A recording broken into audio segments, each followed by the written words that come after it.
नमस्कार मित्रांनो, स्वागत आहे तुमचं चॅप्टर 2 मध्ये. मागच्या चॅप्टर मध्ये आपण बघितलं की अकाउंट सेटअप कसं करायचं, लॉग इन कसं करायचं, इन्स्टॉल कसं करायचं.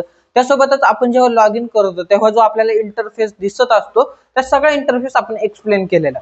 आणि आजच्या चॅप्टर मध्ये आपण बघणार आहे की आपलं जे कॅनव्हा डिझाईन कसं करायचं, म्हणजे एक पोस्टर कसं तयार करायचं. आणि जे पोस्टर आपण तयार करायसाठी घेतो तेव्हा पण त्याच्यामध्ये खूप सेटिंग्स असतात, खूप इंटरफेस असतो, खूप टूल्स असतात. आणि आजच्या व्हिडिओमध्ये आपण पोस्टर डिझाईन करायला नाही शिकणार, कारण एवढे टूल आहेत ना, ते आधी एक्सप्लेन करणं गरजेचं आहे. प्रत्येक गोष्ट समजणं गरजेचं आहे. डायरेक्ट जर मी करायला घेतलं ना तर ते तुम्हाला समजणार पण नाही आणि तुम्हाला काही गोष्टी जे शिकणं गरजेचं आहे ते विसरून जाल.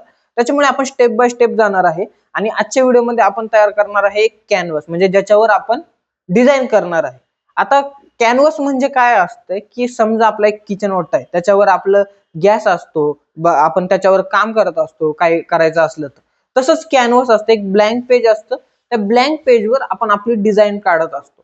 तर कॅनव्हास काय असतं, साईज काय असतं, ते सगळं आपण आणि इंटरफेस आपण या व्हिडिओमध्ये डिस्कस करणार आहे. ठीक आहे. तर जसं आपण मागच्या व्हिडिओमध्ये बघितलेलं की जेव्हा आपण आपलं ओपन करतो तेव्हा आपल्या समोर असा एक इंटरफेस येत असतो. ठीक आहे. या इंटरफेस मध्ये आपण या सगळ्या गोष्टी ऑलरेडी बघितलेल्या आहेत. तर जेव्हा आपल्याला कोणतं कॅनव्हास किंवा डिझाईन तयार करायचं असतं तेव्हा आपण दोन ऑप्शन असतात त्याच्यासाठी. एक असतं क्रिएट. क्रिएट ऑप्शनवर क्लिक केल्याच्या नंतर इथं तुम्ही बघू शकता की तुम्हाला एक्झॅक्टली काय एडिट करायचं आहे, काय तयार करायचं आहे. प्रेझेंटेशन तयार करायचं असेल तर प्रेझेंटेशनचे वेगवेगळे टेम्पलेट आहेत. सोशल मीडियासाठी तयार करायचं असेल तर इथं तुम्ही बघू शकता की व्हॉट्सअप आहे, इंस्टाग्राम आहे, फेसबुक आहे, लिंक्डइन आहे. त्यासोबतच तुम्हाला इथे युट्यूबचं पण ऑप्शन भेटेल. युट्यूब बॅनर आहे, युट्यूब इंट्रो आहे, या गोष्टी भेटतील. फोटो एडिट करायचा असेल तर तुम्ही तो डायरेक्टली फोटो अपलोड करू शकता आणि तो एडिट करू शकता. Video, document, white board. White board म्हणजे काय असतं की एक व्हाईट बोर्ड येतो, त्याच्यावर तुम्ही तुमच्या जशा पद्धतीने, एक मोठासा व्हाईट बोर्ड असतो त्याच्यावर तुम्ही जशा पद्धतीने ते डिझाईन करू शकता. शीट आहे, वेबसाईट आहे. त्यासोबतच तुम्हाला इथे कस्टम साईजचं ऑप्शन भेटेल, ज्याच्यावर तुम्ही कस्टम साईज केल्याच्या नंतर तुम्हाला जशा पद्धतीने पाहिजे, जेवढी साईज पाहिजे. कधी कधी रिक्वायरमेंट असते क्लायंटची की आमचं एवढं एवढी साईज आहे आणि त्या साईज मध्येच आम्हाला डिझाईन पाहिजे असतं. प्रिंटिंग वगैरे साठी नाही का साईज महत्वाची असते. त्याच्यामुळे तुम्ही ते बघू शकता, इथे तुमच्या मर्जीने टाकू शकता. मग ते पिक्सल मध्ये असेल, इंचेस मध्ये असेल, मिनिमम सेंटीमीटर, जशा पद्धतीने असेल तसं तुम्ही करू शकता. अपलोड करून म्हणजे तुम्ही डायरेक्ट तुमचं अपलोड करून ते एडिट करू शकता. मोर वर केल्याच्या नंतर तुम्हाला अजून काही गोष्टी बघायला भेटतील. मार्केटिंग असतील, पर्सनल इव्हेंट प्लॅनिंग, वेगवेगळ्या गोष्टी.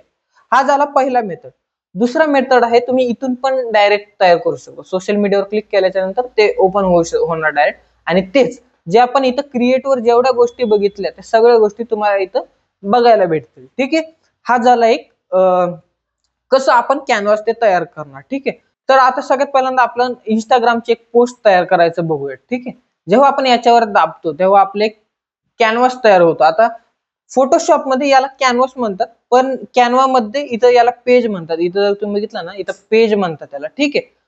तर आता आपण इथं पण तुम्ही बघितलं तर वेगवेगळे इंटरफेस तुम्हाला बघायला भेटतील. घाबरून जायची काहीच गरज नाही. खूप साऱ्या गोष्टी असतात, आपण एक एक गोष्ट बघूया. ठीक आहे. हे झालं होम पेज. ठीक आहे. होम पेजवर दाबल्याच्या नंतर तुम्ही सिम्पली जसं होतं तसं, म्हणजे पहिल्या पेजवर जाऊन जाईल. ठीक आहे. आणि जर तुम्ही बघितलं तर इथे रिसेंट मध्ये तुम्हाला दिसेल की आता आपण जे पेज ओपन केलं ते पेज इथं रिसेंट मध्ये येणार. कॅनव्हाचं एक खूप चांगलं फीचर आहे की तुम्हाला काही सेव्ह करायची गरज नाही, ऑटोमॅटिकली प्रत्येक गोष्ट सेव्ह होत असते. परत आपण त्या पेजवर जाऊया जिथं आपण गेलतो तिथं. त्याच्यानंतर इथं तुम्ही बघाल फाईलचं एक ऑप्शन आहे. ठीक आहे. तर फाईलच्या ऑप्शनवर जर तुम्ही बघितलं तर क्रिएट न्यू डिझाईन आहे, म्हणजे ही डिझाईन तुम्हाला नाही पाहिजे, तुम्हाला नवीन डिझाईन तयार करायची, नवीन डिझाईन करू शकता. तुम्ही कुठली फाईल अपलोड करू शकता. सेटिंग आहे जी मी तुम्हाला मागे सांगितलं, सेव्ह आहे. जर तुम्हाला याचीच कॉपी एक तयार करायची असली, सिम्पली कॉपी केल्याच्या नंतर हे सेम सेम जे आहे ते अजून एक तयार होणार नवीन विंडो मध्ये, नवीन ह्याच्यामध्ये. ठीक आहे. अजून याच्यामध्ये ऑप्शन आहे की जर तुम्हाला डिलीट करायचं असेल डिलीट करू शकता.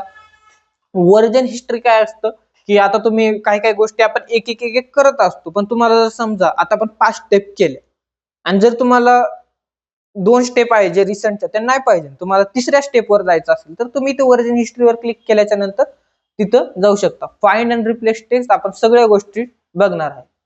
इथं आहे फाईल आपण चेक केलं, रिसाइज आहे. रिसाइज म्हणजे काय की जेव्हा आपण रिसाइज, आता हे आपला 4x5 चा आय थिंक आपण हे घेतलेलं आहे. हे जे पेज आहे ते 4x5 चं घेतलंय. पण मला क्लायंटने अर्जंट मध्ये सांगितलं की मला 4x5 नाही पाहिजे, मला स्क्वेअर मध्ये पाहिजे, म्हणजे 5x5 स्क्वेअर पाहिजे. जेव्हा आपण रिसाइज वर क्लिक करतो तेव्हा आपण आपल्या कस्टम साईज मध्ये चेंज करू शकतो, 5x5 जसं पाहिजे तसं. ठीक आहे. त्याच्यानंतर ट्रान्सलेट येते, मी ते ट्रान्सलेट करू शकता. हे झालं एडिटिंग.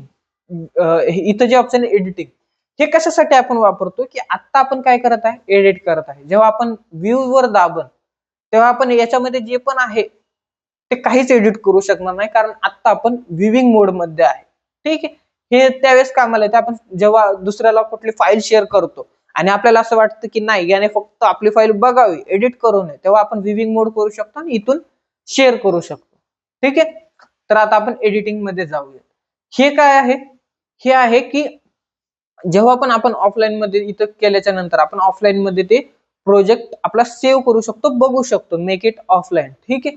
कारण कॅनवा आता आपण वेब ब्राउझरवर वापरतोय आणि याच्यासाठी आपल्याला काय लागणार आहे, इंटरनेट लागणार आहे. पण जर आपल्याकडे इंटरनेट नाही, ती फाईल जर महत्वाची आहे, तर आपण ते ऑफलाईन पण चेक करू शकतो. यासाठी फक्त आपल्याला मोबाईल ऍपची गरज आहे. इथं पण तुम्हाला ब्राउझर ओपन करण्यासाठी इंटरनेट तर लागणारच आहे, नाही का. तर त्याच्यानंतर इथं येतं, इथं जे बघितलं तर इथं आहे आपल्या प्रोजेक्टचं नाव. ठीक आहे. इथं आपण आपल्या प्रोजेक्टचं नाव टाकू शकतो. ठीक आहे. आता आपण इथं काय करू, इंस्टाग्राम पोस्ट हे आहे आपल्या फाईलचं नेम. आता हे फाईलचं नेम पण टाकणं गरजेचं आहे का, जेव्हा आपण सेव्ह करत असतो तेव्हा फाईल नेम टाकणं खूप इम्पॉर्टंट आहे, जेणेकरून आपल्याला लक्षात येईल की आपण काय डिझाईन करतो, काय. या पहिल्या गोष्टी आपण नाव टाकण्यापासून सुरुवात करायचं.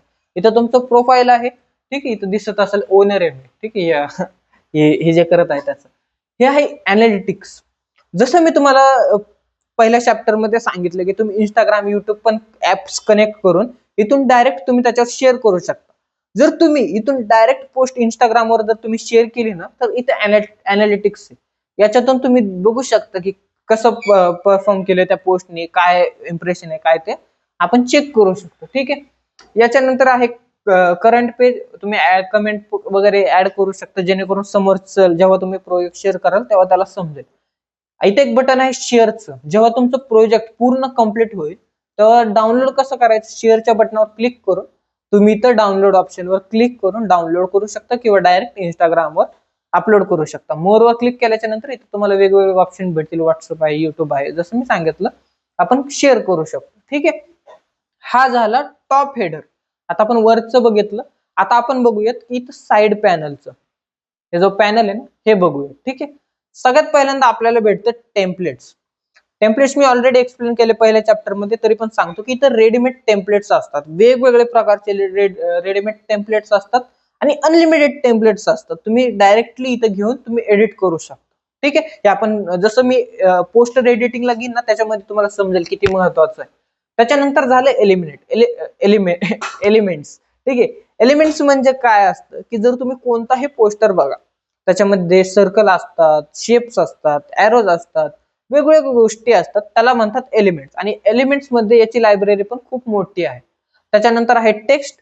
टेक्स्ट आपण ऍड करून आपण एडिट करू शकतो. टेक्स्ट म्हणजे जे आपल्याला नाव ऍड करायचं.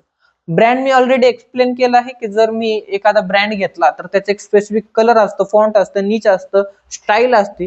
तर आपल्याला जेव्हा ब्रँड कोणतं पोस्टर डिझाईन करायला सांगतं ना, तेव्हा त्यांना स्टाईल, कलर, फॉन्ट खूप महत्वाचे असतात. त्यांना एक पॅटर्न असतं आणि त्या पॅटर्न मध्येच आपल्याला ते एडिट करावं लागत असतं. मी फॉर एक्झाम्पल घेऊन सांगतो.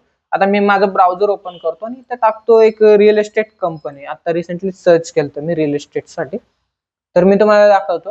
आता आता हे बघू, रियालिटी असिस्टंट. ठीक आहे. याच्यावर जर आपण गेलो तर तुम्ही याच्यामध्ये एक गोष्ट ऑब्झर्व केली का, याच्यामध्ये जर तुम्ही बघितलं तर कलर्स जे आहेत या पूर्ण वेबसाईटचे डिझाईन आहे आणि प्रत्येक ठिकाणी सेम सेम कलर आहे. इथं ब्ल्यू आहे, इथं थोडासा पिंकिश आहे, परत खाली पिंक आहे, ब्ल्यू आहे आणि पूर्ण वेबसाईट जर बघितली तर या कलरच्या अराउंडच आहे. जर तुम्ही बघितलं इथं जे आयकॉन पण आहेत, बारकोड आहे, लोगो आहे, प्रत्येक गोष्ट त्या कलरच्या अकॉर्डिंग आहे. ठीक आहे. तर त्याचप्रमाणे जेव्हा आपण कॅनव्हावर जातो ना आणि इथं ऍड करतो स्टार्ट विथ 3 कलर, तर ते आपण कलर्स इथे ऍड करू शकतो. जेव्हा डिझाईन करताना ते कलर आपण इझिली पिक करू शकतो, त्यासाठी आहे. पण हे जे आहे ते प्रो व्हर्जन मध्ये भेटतं आणि असं पण आपल्याला ब्रँडची एवढी गरज लागत नाही, कारण आपण डायरेक्ट नॉर्मल पोस्टर एडिट करणार आहे आणि कलर्स आपण डायरेक्टली पिक करू शकतो. ठीक आहे. त्याच्यानंतर येतं अपलोडचं बटन. अपलोडचं बटन काय आहे, याच्यामध्ये आपण काय करू शकतो, फाईल्स इमेजेस वगैरे अपलोड करून ते आपण आपल्या पोस्टर मध्ये घेऊ शकतो. डिझाईन करताना किंवा इमेजेस वगैरे लागत असतात तर आपण इथं अपलोडवर दाबू शकतो आणि आपल्या मोबाईल मधले याच्यातले फोटो अपलोड करून इथं आपल्या पेजवर घेऊ शकतो. त्याच्यानंतर आहे टूलचं बटन. हे टूलचं बटन काय आहे, तर आपण पेन्सिल असेल, हे ड्रॉइंग केलं, हे थोडंसं जाड अजून, तर त्याच्यापेक्षा जर आपल्याला कुठं हायलाइट वगैरे करायचं, हे लायटरचं. त्याच्यानंतर हे इरेजचं बटन. त्याच्यानंतर आपण कलर करू शकतो. त्याच्यानंतर आपण जे ह्याचं साईज आहे, आता हे घेतलं मी एक डार्क आणि हे बघितलं याची साईज एवढी आणि मला हे जरा जास्तच करायचंय, असं करू शकतो. इथून आपण जर थोडी त्याची ट्रान्सपरन्सी जर कमी करायची असेल तर आपण इथं ट्रान्सपरन्सी करू शकतो. ठीक आहे. अजून एक गोष्ट राहिली मला सांगायची, इथं जर तुम्ही बघितलं तर हे दोन ऑप्शन आलेत. ठीक आहे. तर हे ऑप्शन काय, आता मी हे ड्रॉइंग केलं, ठीक आहे, पण माझ्याकडून चुकून झालं, मला हे नाही पाहिजे, तर मी इथं क्लिक करू शकतो. ह्याला म्हणतात अंडू. झालं, हे जे रिसेंटली होतं ते निघून गेलं, दिसलं का. आणि ह्याला म्हणतात रेडू, काय ते असेल ते. याच्याने काय होणार की याच्यावर क्लिक केल्याच्या नंतर जे आपण अंडू केले ते परत येणार.